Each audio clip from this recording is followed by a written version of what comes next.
continues, not just for days, but for weeks, months, years. You cannot get rid of it.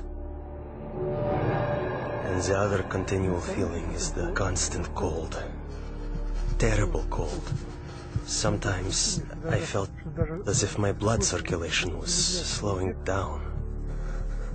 I was personally amazed at the power of endurance, because by all accounts I should have become seriously ill and died a long time ago.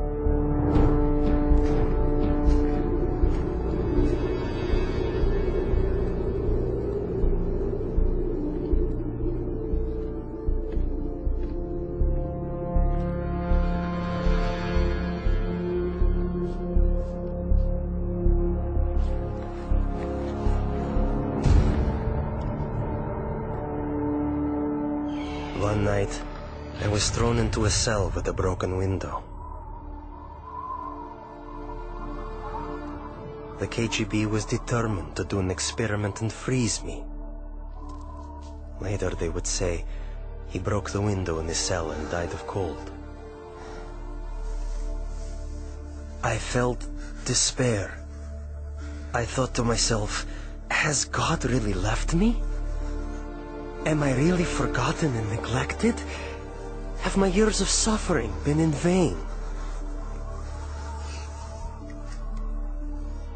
And in my despair, I began to pray. I usually pray silently, but this time I started to appeal to God out loud. God, have you left me? My cries were bursting from a heart literally in utter despair.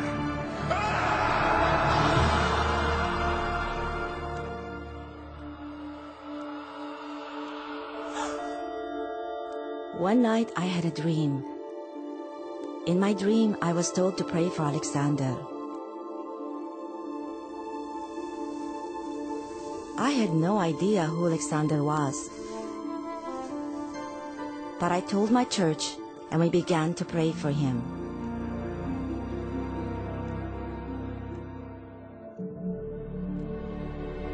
And right then, I suddenly felt a palpable physical warmth.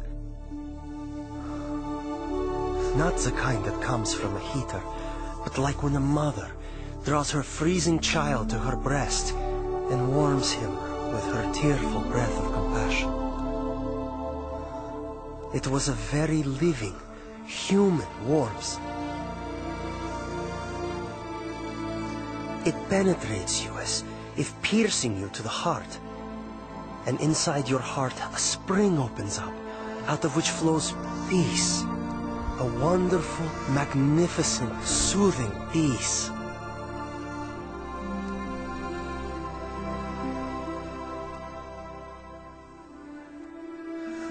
I felt a very loving, brotherly touch. Someone's caring hand touching my shoulder. I actually felt it. And this gesture represented the words, "You are not alone. You are not abandoned. We are with you.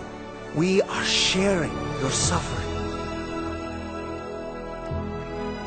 This warmth was the energy God gave me to feel physically the heat of prayer with my own skin, my own being.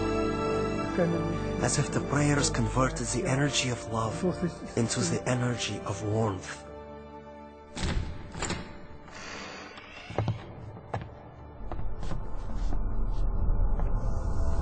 In the morning, it was a shock to my executioners. They couldn't understand. I wasn't simply alive, but my temperature was the same as that of a normal person. I heard the doctor explaining to my executioners in the corridor, "This is impossible. We can't explain it." About 6 months later, we received a letter from Open Doors to pray for Alexander. And we finally found out who this Alexander was. We had been praying for 6 months without knowing anything about him.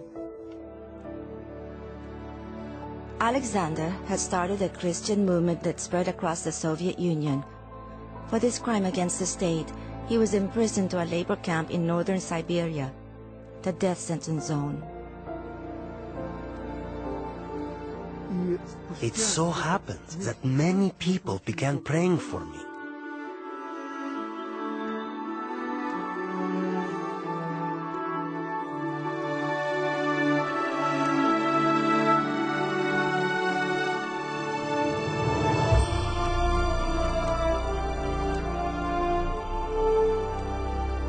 And that was exactly when they released me.